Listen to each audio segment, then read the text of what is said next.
दोस्तों, Pakistan cricket team के 3 cricketers जिसमें शाहीन शाह अफरीदी हैं, सऊद शकील हैं और कामरान गुलाम हैं, इनको इनएप्रोप्रिएट बिहेवियर के ऊपर यानी गैर मुनासिब बिहेवियर रवैये के ऊपर इनको सजा दी गई है, जुर्माना किया गया है और डीमेरिट पॉइंट भी दिए गए हैं।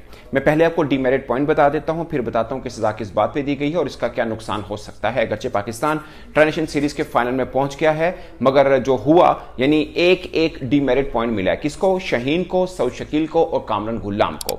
लेवल 1 का ऑफेंस था क्योंकि इनके पिछले 24 माह में आईसीसी का रूल ये होता है कि 24 मंथ में आपका कोई अपने ऑफेंस पहले किया तो नहीं, यानी कोई आपको जुर्माना या कोई इस तरह की गैर मुनासिब रवैया आपने अपनाया हो, अगर हुआ हो तो फिर लेवल 2 का ऑफेंस भी लग सकता है। बट अब लेवल 1 का ऑफेंस लगा था। 24 माह के गैप के अंदर तीनों पाकिस्तानी क्रिकेटर का कोई और ऑफेंस था नहीं, इसलिए लेवल 1 का ऑफेंस लगा और एक डीमेरिट पॉइंट मिला उनको। अगर 4 डीमेरिट पॉइंट मिल जाए तो आपको एक टेस्ट मैच या 2 वनडे मैच के ऊपर उसकी पाबंदी लग सकती है, नहीं लग जाती है आपको।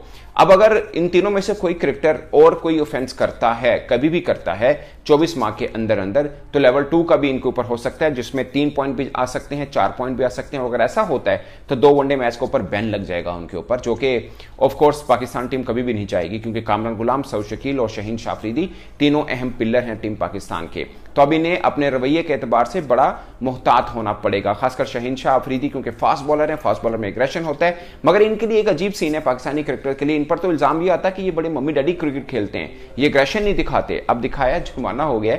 तो हुआ क्या? 28th ओवर था जब मैथ्यू ब्रिड्सके को वो रन ले रहे थे, तो शाहीन शाह अफरीदी उनके रास्ते में आए, फिजिकल इंटरेक्शन हुआ। तो आईसीसी के रूल के मुताबिक आप किसी भी क्रिकेटर को, किसी भी मैच ऑफिशियल को, किसी भी रेफरी को, इवन के स्पेक्टेटर यानी क्रिकेट फैन के साथ भी आप फिजिकल नहीं इंटरेक्ट कर सकते हैं। तो शाहीन शाह अफरीदी ने ब्रिड्सके के साथ किया। इसके ऊपर शाहीन शाह अफरीदी ने प्रेस कॉन्फ्रेंस में, मैंने उनसे सवाल भी पूछा, उन्होंने क्या जवाब दिया उसके ऊपर हम बाद में आएंगे, बट ये हुआ 28th ओवर के अंदर। उसके बाद फिर ब्रिड्सके की तरफ और शाहीन शाह के बीच एक हीटेड मोमेंट भी हुआ, जिसके बारे में शाहीन अफरीदी ने जो बोला मैं आपको बताऊंगा। दूसरा पहलू हुआ 1 ओवर के बाद 29th ओवर में, जब बुमा जो कि कप्तान है साउथ अफ्रीका टीम के, उस पर एग्रेशन शो किया सऊद शकील ने, जिनकी थ्रो से वो रन आउट हुए थे, और कामरान गुलाम ने। आईसीसी ने यह कहा है कि दोनों ने बहुत क्लोज आकर अपना गुस्सा दिखाया था, खासकर कामरान गुलाम तो बिल्कुल उनके पास आके यूं किया था। और ये उस चीज में आता है कि आप दूसरे को इश्तियाल दिला रहे हैं, हो सकता है वो रिएक्ट बुरा करता है। ये आईसीसी ने अपनी प्रेस रिलीज के अंदर लिखा है कि इस तरह से वो बैटर जो अभी आउट हुआ है वो रिएक्ट कर सकता था, उसको आप थोड़ा सा के कर रहे थे, इश्तियाल दिला रहे थे। तो ये एक ऑफेंस के अंदर आता है और इनको भी एक डीमेरिट पॉइंट मिला है। शाहीन शाह अफरीदी के 25% मैच फीस कटेगी, जबकि इन 2 फील्डर की 10% मैच फीस कटेगी। दोस्तों, आपके नजर में ये कल मैच में हुआ बस वही है, मगर कहानी कहीं और से शुरू होती है। कहानी शुरू होती है साउथ अफ्रीका से, जब पाकिस्तान टीम वहां पे टूर कर रही थी और ज्यादा इश्तियाल दिलाने वाले हैं क्लासन। आपको क्लासन है, आपको याद होगा मोल्डर ने साउथ अफ्रीका के अंदर भी पाकिस्तान जब टेस्ट खेल रहा था, मोल्डर ने बाबर आजम के साथ बदतमीजी की थी, उस वक्त बाबर आजम ने रिएक्ट किया था। अब फिर जब बाबर आजम आउट हुए थे, मोल्डर उनके बिल्कुल करीब आए थे, अगरचे उन्होंने कुछ कहा नहीं, बस आंखें आई कांटेक्ट किया था, इसलिए मोल्डर को जुर्माना नहीं हुआ अभी तक। बट इधर भी मोल्डर ने वही किया जो वहां पे कर रहा था, मगर वहां पे तो उन्होंने बॉल भी थ्रो की थी, बाबर को लगी भी थी। और इसके अलावा क्लासन कीपिंग करते थे, उस वक्त वो पाकिस्तानी क्रिकेटर को तंग कर रहे थे। एक मोड़ के ऊपर आपको याद होगा हारिस रऊफ को उन्होंने थोड़ा तंग किया था और उसके ऊपर रिजवान सीख पा हुए थे और उनको बातें की थी रिजवान ने, आपको याद होगा जब पाकिस्तान वहां पे व्हाइट बॉल सीरीज खेल रहा था। तो साउथ अफ्रीका वर्सेस पाकिस्तान ये लगातार ये चलता आ रहा है, हीटेड मोमेंट चलते आ रहे हैं। अब साउथ अफ्रीका पाकिस्तान के अंदर, कराची के अंदर पाकिस्तान के खिलाफ खेला था, अगरचे रन बहुत बन गए थे, मगर टीम पाकिस्तान ने सलमान आगा और मोहम्मद रिजवान की सेंचुरी की बदौलत वो मैच अपनी पॉकेट में किया। मगर हीटेड मोमेंट हुए, यहां पर भी हिटेड मूवमेंट हुए, दोनों तरफ से हुए। जब पाकिस्तान बैटिंग कर रहा, सेकंड बैटिंग पाकिस्तान की थी और बाबर आजम के वक्त आपको याद होगा हुआ, और इससे पहले जब साउथ अफ्रीका बैटिंग कर रहा था तब भी हुआ। मीन के मन दोनों के मन में कुछ है जरूर, साउथ अफ्रीका के भी मगर पाकिस्तान के भी। ये अलग बात है कि जब पाकिस्तान साउथ अफ्रीका के अंदर था उस वक्त पहल साउथ अफ्रीका ने की, मगर अब जब साउथ अफ्रीका पाकिस्तान के अंदर है, कराची में मैच खेल रहा है, तो पहल पाकिस्तान की तरफ से हुई।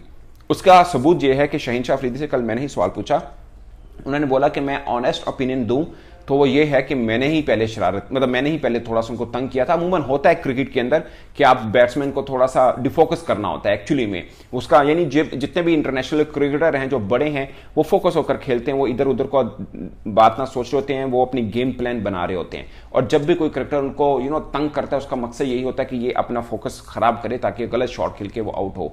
बहुत बारीकी का मामला है मगर ये होता है। आप देख लीजिए कभी विराट कोहली जब खेल रहे होते हैं, बैटिंग कर रहे होते हैं, वो बिल्कुल कूल काम होकर बैटिंग कर रहे होते हैं। बाजू का वो थोड़ा सा एंगर दिखाते हैं, मगर उन्होंने कई बार इंटरव्यू में बोला कि वो अपने जहन में प्लान बना रहे होते हैं। कल मोहम्मद रिजवान ने प्रेस कॉन्फ्रेंस में उनसे जब सवाल हुआ कि आपसे रन नहीं बन रहे, तो उन्होंने भी बोला कि मैं जब बैटिंग कर रहा होता हूं तो मैं इमेजिन कर रहा होता हूं कि मैंने पहली जो इनिंग खेली, मैं विजुलाइज कर रहा होता हूं, मैं सोच रहा होता हूं कि मैंने उस वक्त क्या कुछ किया था और अब भी मैंने वैसा ही करना है कि मैं बड़ी इनिंग खेल पाऊं। पॉइंट इज कि सिर्फ आपको नजर आता है कि बैट्समैन एक बॉलर को खेल रहा है, बट एक्चुअली उसके बिहाइंड में, उसके माइंड में बहुत चीजें चल रही होती हैं, जहां पे एक क्रिकेटर उसको तंग करता है, बॉलर या फील्डर उसको तंग करके उसको डिफोकस करने की कोशिश करता है। तो शाहीन ने कल प्रेस मीट में कहा कि मैंने कोशिश की कि वो कहीं से उसका ध्यान भटके और वो गलत शॉट खेल के आउट हो। ये ट्रिक थी जो कि क्रिकेट में हम यूज करते हैं या दूसरी टीमें भी हम पर यूज करती हैं।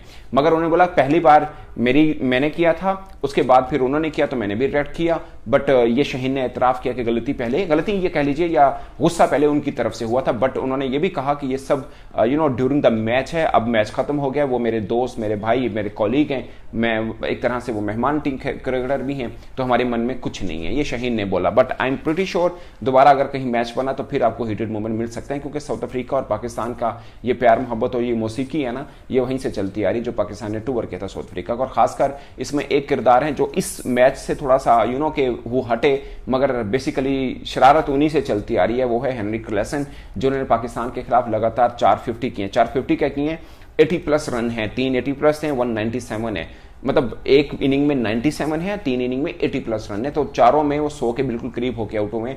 इसमें कोई शक नहीं, वो इस वक्त वर्ल्ड क्रिकेट के मिडल ऑर्डर में सबसे बढ़िया बल्लेबाज हैं, इसमें कोई शक नहीं है। और ये बात मैं नहीं कह रहा, ये बात मोहम्मद रिजवान जो कि टीम पाकिस्तान के कप्तान है, उन्होंने साउथ अफ्रीका में भी कही कि इस वक्त वर्ल्ड क्रिकेट में जितना अच्छा स्पिनर को वो खेलते हैं और मिडिल ऑर्डर में जितने अच्छे वो बल्लेबाज हैं कोई नहीं है। और ये नहीं है कि वो पाकिस्तान के बॉलर्स की धुलाई कर रहे हैं।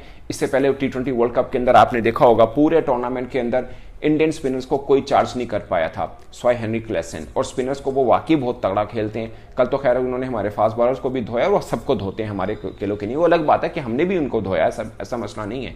बल्कि मुझे अच्छा ये लगा कि सलमान आगा और मोहम्मद रिजवान ने जो इनिंग खेली उसमें कहीं ऐसा नहीं है कि जमीन आसमान एक कर दिया उन्होंने, बहुत कैलकुलेटिव होकर शॉट उन्होंने खेली। बल्कि रिजवान ने एक थोड़ी ट्रिक बताई जो मुझे ज्यादातर पे लगता है कि रिजवान को प्रेस कॉन्फ्रेंस में शायद ये नहीं बतानी चाहिए, क्योंकि एक प्लान होता है आपका, आप उसको अपने पास ही महफूज रखना चाहिए। रिजवान ने कहा कि मैं जो है वो कैलकुलेट कर रहा था, मैं और सलमान आगा के 5-5 ओवर का हमने टारगेट रखा हुआ था। शायद 2 या 3 बार ऐसा हुआ कि वो 5-5 ओवर के टारगेट पाकिस्तानी बल्लेबाज मीट नहीं कर पाए थे और बाकी कर पाए। जाहिर है बहुत लंबी पार्टनरशिप लगी, 250 प्लस की पार्टनरशिप उनकी हुई थी। तो रिजवान ने बताया कि हमारा इस तरह से सब चीजें हैं। तो दोस्तों ये है फिलवक्त अपडेट कि पाकिस्तान के 3 क्रिकेटर्स को सजा हुई है एक तरह से, और ये कोई हंसी मजाक वाला मामला अब रहा नहीं है। अगर एक और ऑफेंस करते हैं इनमें से कोई भी तो 3 डिमेरिट पॉइंट हो सकते हैं।